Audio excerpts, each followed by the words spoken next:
thank you for coming. My name is Chris Wood, and I am involved with BAIL, Building a Local Economy, which is the organization where this is a physical space that we do a lot of other things in the local community. Hyper-local, mutual aid, resilience, create joy, and start telling the truth. Truth tellers on the walls, and unfortunately, in my mind, not so many truth tellers in the politics of climate action in Vermont. And that's what this series about. But I am not supposed to speak too deeply at that, because I'm supposed to hand it over to Earl Hadley, who is also on the committee putting this together, and also on the billboard. I can't resist, sorry.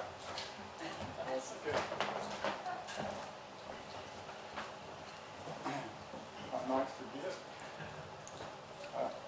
Something just stinging. Quiet, everyone. I'm Earl Hadley. I'm an enrolled member of the Abenaki Nation of Missisquoi. I'm also a board member of BAIL and work with 350 Vermont, which is also a co-sponsor of this event. And this series is based on Hoodwinked in the Hot House, which you can find at the back. Go to climatefalsesolutions.org and order as many as you want. They're free. Give them to your friends, have a little circles, and get together and learn about the false solutions to climate change, like biofuels, biomass, big hydro, and a lot of the other false solutions that are being served to us by our legislature and other states and governments around the country. Everything except what we need to be doing. And these are brought to us by the fossil fuels industry, lobbying them to do these things. I'm sorry? climatefalsesolutions.org. And so just let them know how many of these booklets that you want, and they'll send them to you. And they're free, like I said. And so dig in. It's a wonderful booklet with lots of references, so that if you want to do a deeper dive, they hit the highlights. A deeper dive is available with all the references that are provided, so you can really dig in if you want to get into the weeds. The jungle is there for you to do. So I'll just briefly read what all these false promises have in common, apart from being untested and unproven to be safe or effective, is that they emerge from a worldview defined by racist doctrines of discovery and conquest. Blind faith and market-based policies and corporate technologies, ideological practices of privatization, commodification, and exploitation of nature, putting a price on the sky, on forests, on waters, oceans, and soils to create new derivative markets that increase inequality and expedite destruction of all life. This dominant, arrogant culture of greed assumes that the ingenuity of individual gain can supplant the complexity of Earth's natural systems that has sustained all life in balance and harmony for so long. We only have one Mother Earth and one Father Sky. So I encourage you to read this. Our series is based on this, hence our title, Hoodwinked in Greenwashed Mountains. In this series, we're going to discuss how Vermonters have been hoodwinked by the greenwashing of our power sources promoted by the legislature and utilities of this state in league with the fossil fuels industry. The Green Mountain State has been greenwashed, and people have been hoodwinked into thinking that we have the greenest energy in the country. And this is not true. And so the speaker speakers that we invite to each series, and there will be approximately 8 of these, are experts in each of these different technologies that are being greenwashed into thinking are the way out of this climate crisis. And so tonight, we have Meg Sheehan with us, who is an environmental lawyer and founder of North American Mega Dam Resistance Alliance.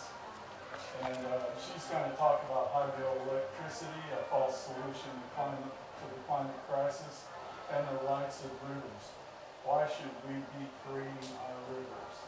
And so let's give Meg a big hand, big welcome.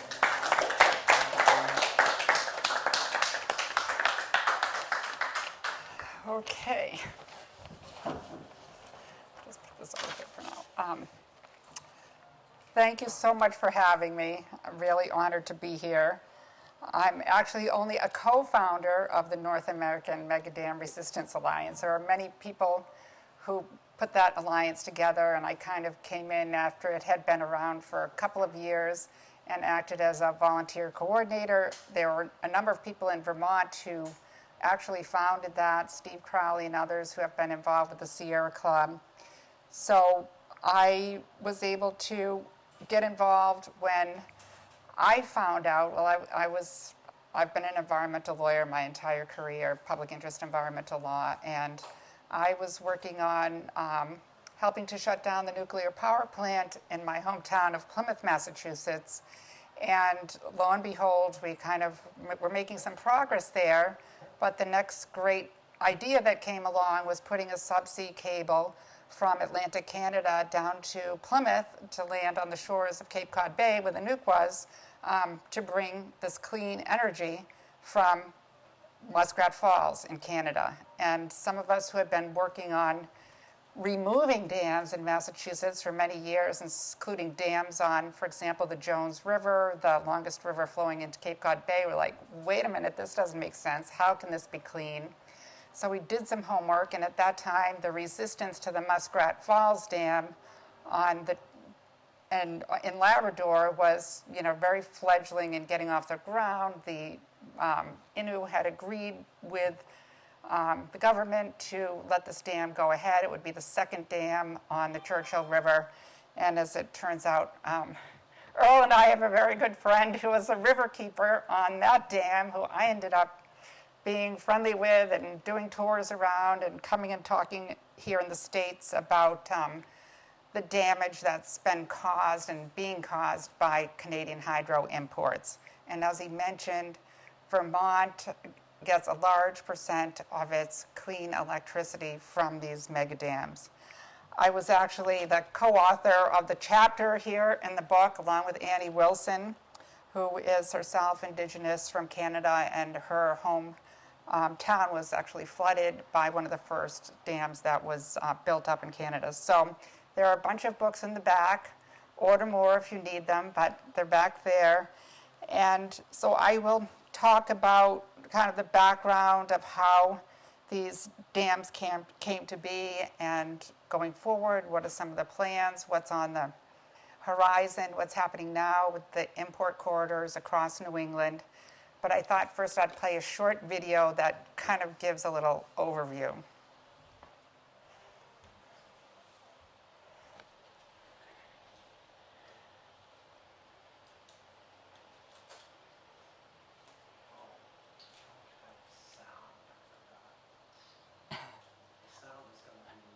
On your, okay. We beat Hydro-Quebec then, and we need to beat them now. Since 1980, 5 more megadams have been built in eastern Canada by Hydro-Quebec and Nalcor Energy. Muskrat Falls and Labrador, 4 massive megadams on the Romaine River off of the north shore of the St. Lawrence River, with more megadams planned to export hydro to the United States. Massachusetts has signed a contract with Hydro-Quebec to import 1,200 megawatts to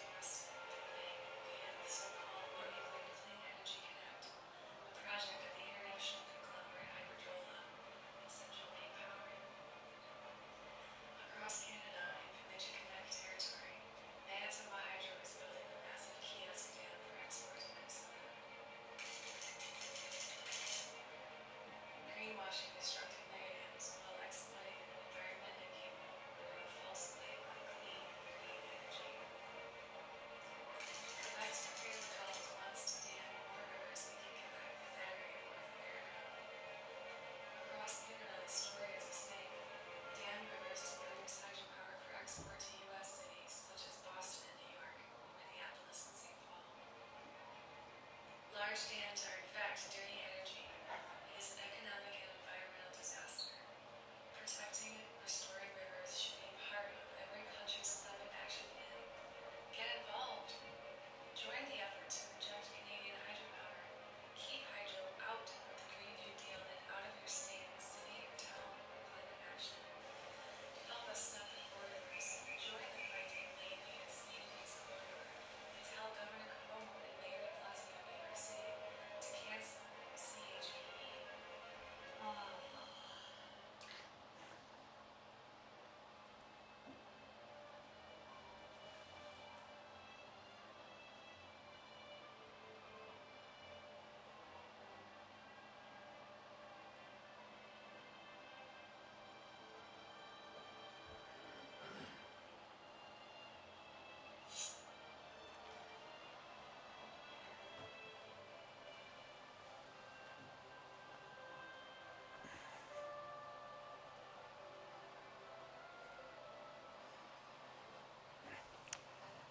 So that's one of the short videos that our network put together.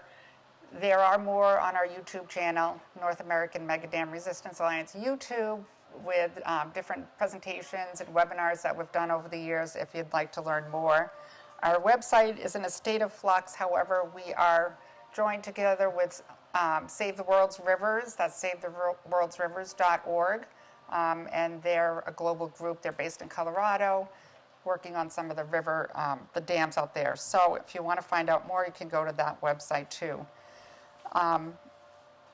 So just to give a perspective of what these dams are like in Canada, I think here we think about damming the Connecticut River. It's one little dam.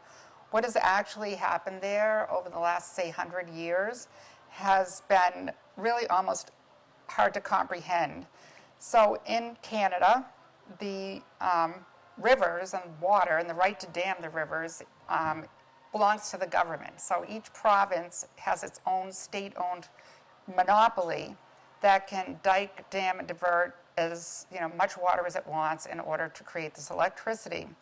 So across the country, from BC Hydro to Manitoba Hydro, as you saw here, Ontario Hydro, Hydro-Quebec, and then Newfoundland and Labrador, the governments have just gone through and diked, diverted, and dammed streams, because it's all very flat. You don't have a lot of big, high dams going down through gorges to flood out thousands of square miles. So, for example, the James Bay project in Quebec diked, dammed, and diverted 7,000 square miles of Cree, Inuit, and Innu land.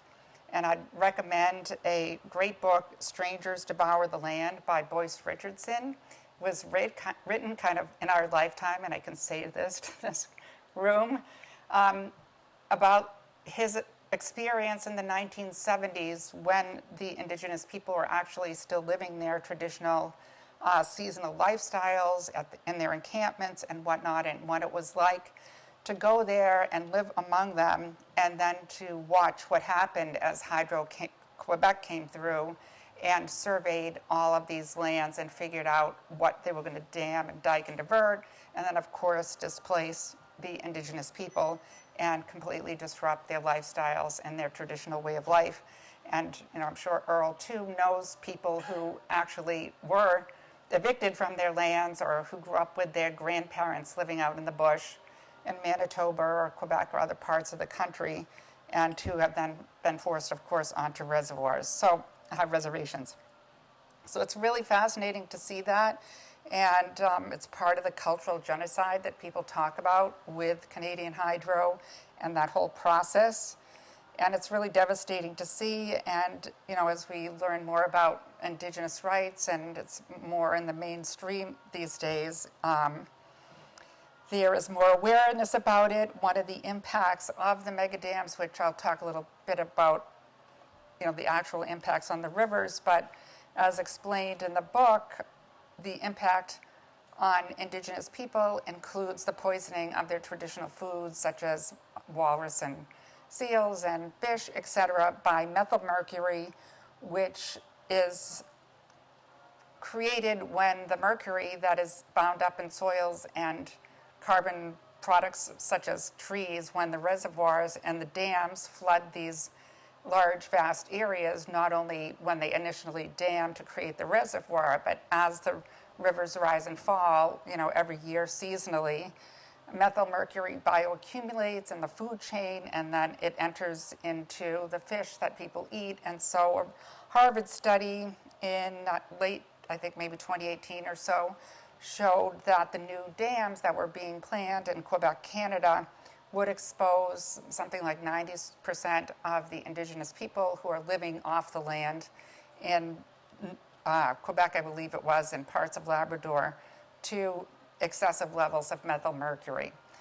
So the impacts are still happening today. I think a lot of people don't realize, you dam a river once, you have a reservoir, but when you look into the impacts of the fluctuations in the water levels and how that impacts the local community is quite devastating. So the James Bay project, is probably the most well-known controversy, at least here in the East.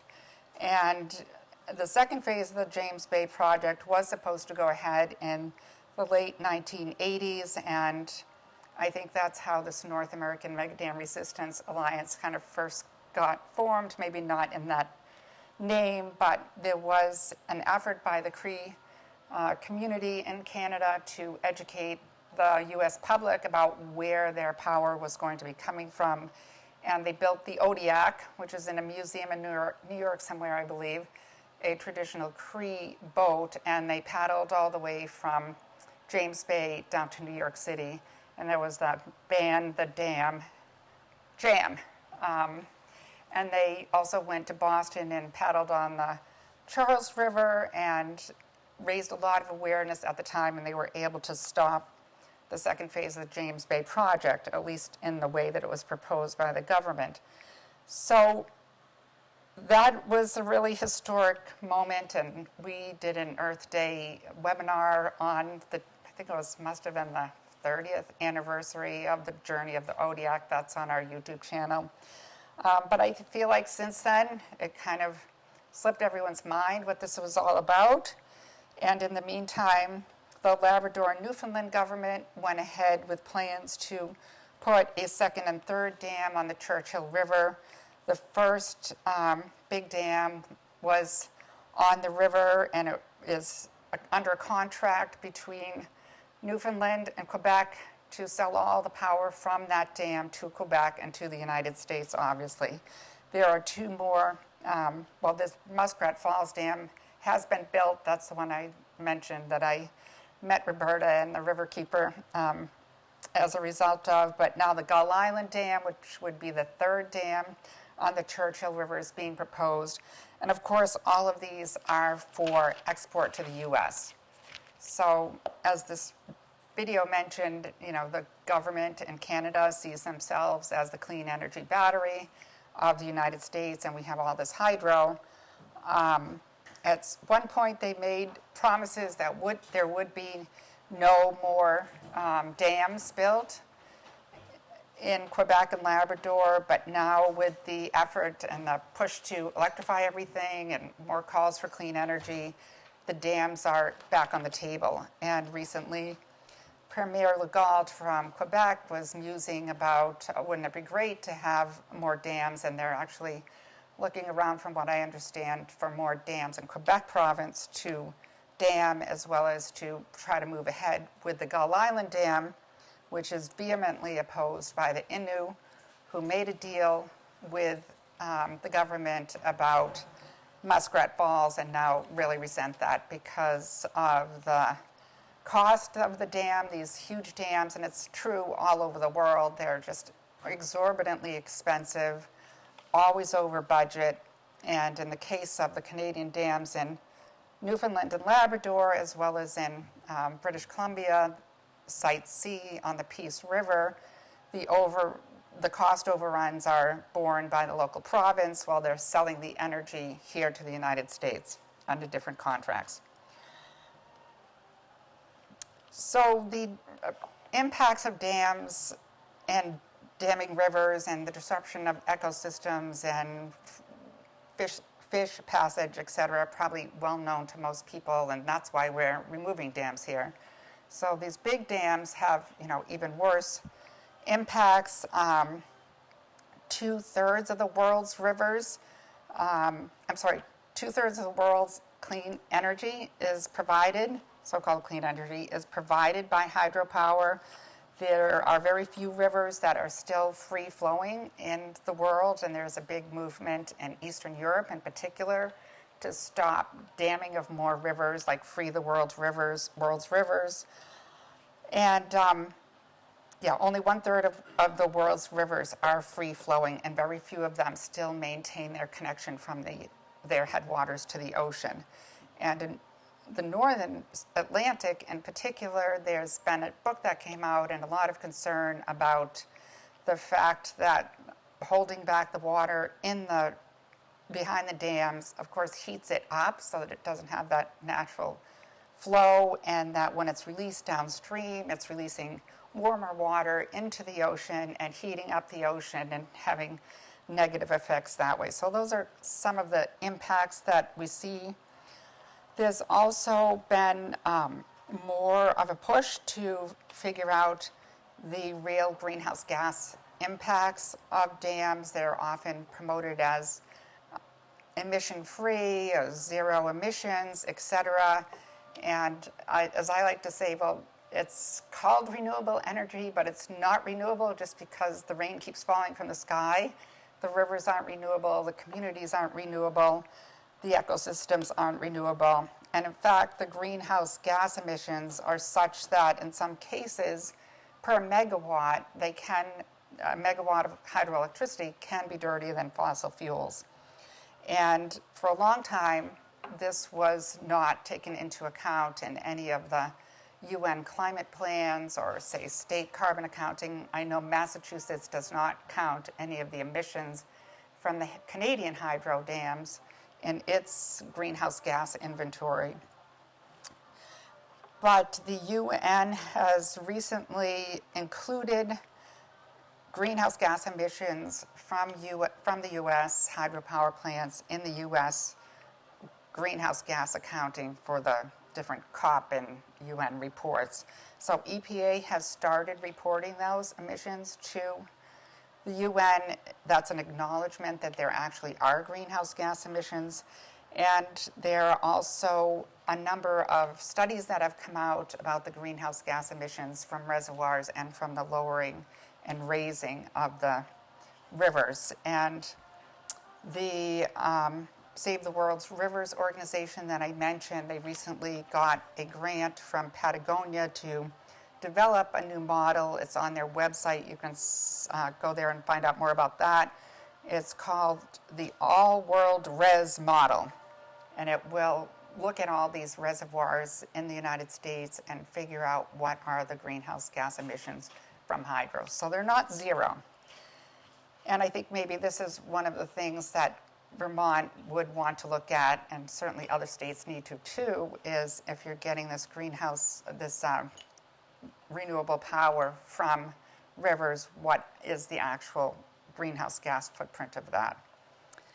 So as I mentioned, the Canadian government would love to see more dams built there and more hydropower exported to the U.S. Of course, it is a big moneymaker and helps the provinces build roads and provide services to their communities and to the people in those provinces. And you've probably heard about the transmission corridor fights. We've been realizing here in the U.S. how can we stand with our allies in Canada who are trying to stop the dams, et cetera. Well, one thing we can try to do is stop the corridors, and not so sure it's so easy to turn around, Hydro-Quebec, or the Quebec government, but if we can prevent the exports, then that's one strategy that we can try to use to stand in solidarity, so to speak. So the Northern Pass was very controversial through the White Mountains for all the reasons that people objected to having huge transmission corridors through the White Mountains. So the New Hampshire Siting Board found, I believe in 2019, that there was no public good associated with that project for the people of New Hampshire because it was just an electric cord from Canada to Massachusetts. So that was stopped. Then they pivoted to Vermont, and now they have the CMP, Central Maine Power corridor that's going from Canada to Boston, again, for 1,200 megawatts from these different mega dams. The folks in Vermont have mounted all sorts of opposition to that corridor, including a ballot question, lawsuits, etc. However, I do believe that is,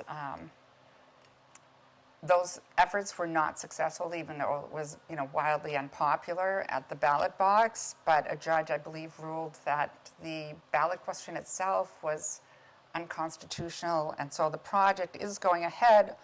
Although the latest that I heard was that because of the cost overruns, Massachusetts signed that contract with CMP, at least 5 years ago now. Now the cost exceeds what it was when the contract was signed, and the Sierra Club mounted a big opposition to Massachusetts signing that contract, but nevertheless it went ahead.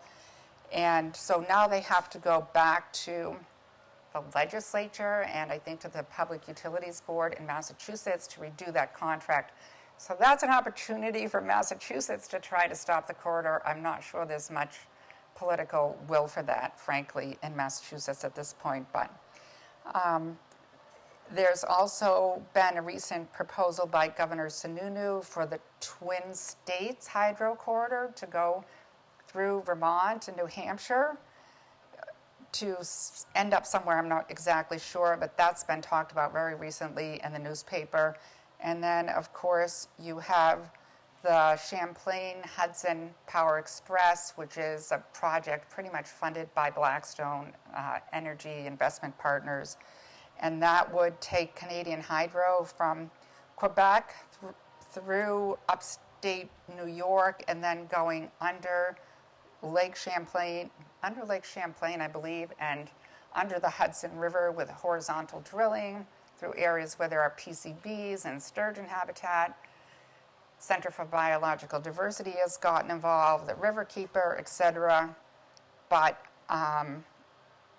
despite some local opposition, I'm not sure that is going to be stopped. I know there's some recent new proceedings in New York at the DPU level on that. Although one key part of that Chippy corridor and the plan to bring in that energy to New York is Local Law 97 in New York City, which requires a certain amount of clean energy, and the New York City Council has said, no, we're not going to take that power from Hydro-Quebec, would rather do efficiency and conservation measures, and we are concerned about the environmental justice impacts in Canada of these Canadian hydro dams. So we don't want that included in our New York City clean energy plan. So those are some of the trends. Nationally and internationally, there is trend to promote rights of rivers, and you might have heard that New Zealand, I think, was the first country to pass a rights of rivers resolution, and also in Canada, the Innu Council adopted a similar resolution granting one of the rivers there 9 legal rights, including the right to flow, to maintain its biodiversity, the right to take legal action, and states that the river is inseparable from the people. So I will stop there and answer any questions.